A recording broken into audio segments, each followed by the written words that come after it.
Assalamualaikum warahmatullahi wabarakatuh. Halo Sobat DM, balik lagi di channel Dunia Memberitahu. Kali ini, apa sih yang mau diberitahukan oleh dunia?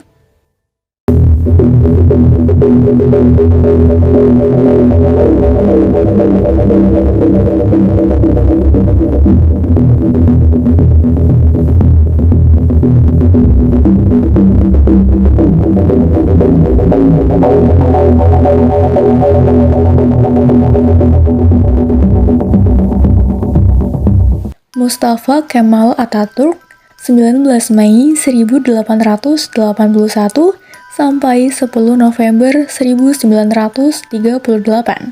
Hingga 1934, namanya adalah Gazi Mustafa Kemal Pasha.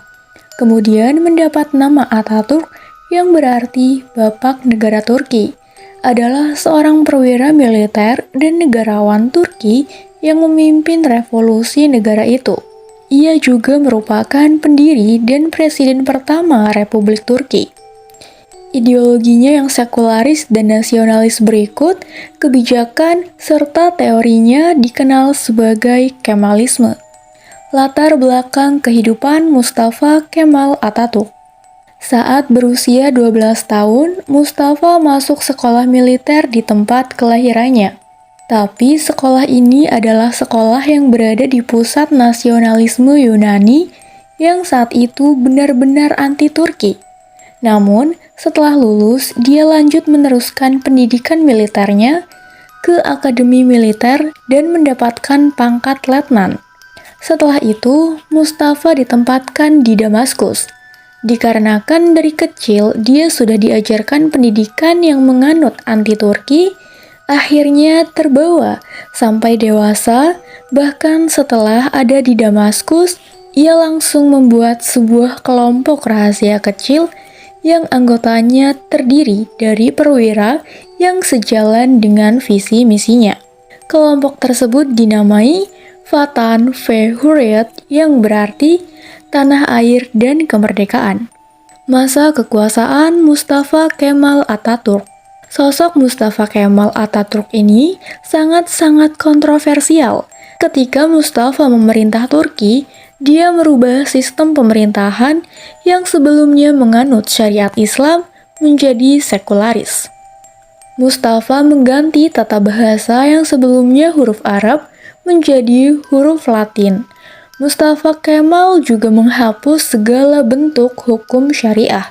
Adapun hukum syariah yang dirubah, antara lain seperti hukum potong tangan yang berlaku untuk pencuri, hukum rajam bagi pezina, hukuman setimpal bagi pembunuh, yaitu jika si pembunuh menghilangkan nyawa korbannya, maka hukumannya harus dibayar dengan nyawa juga.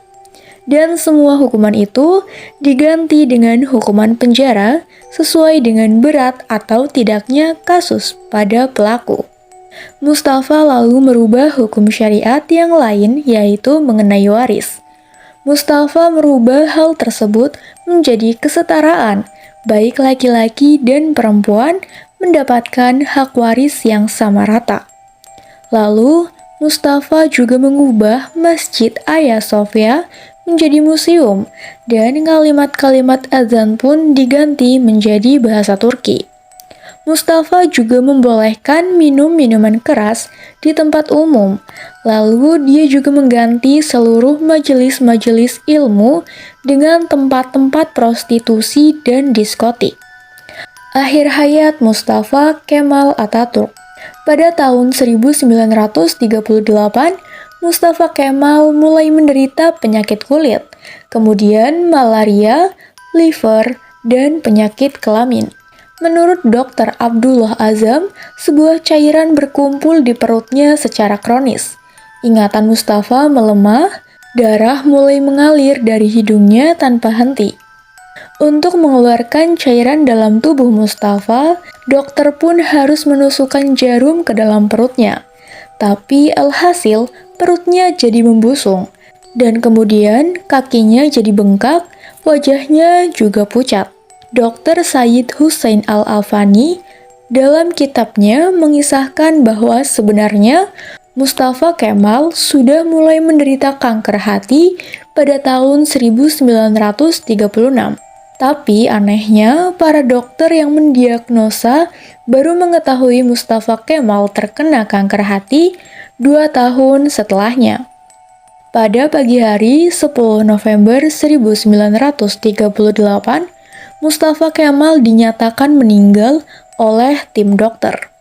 Ketika jenazahnya mau dikubur, tiba-tiba jenazahnya itu terlempar ke atas, seolah-olah bumi tidak menerima jasad Mustafa Kemal. Para ulama kemudian sepakat untuk menimbun jenazah Mustafa Kemal dengan bebatuan di Bukit Angkara.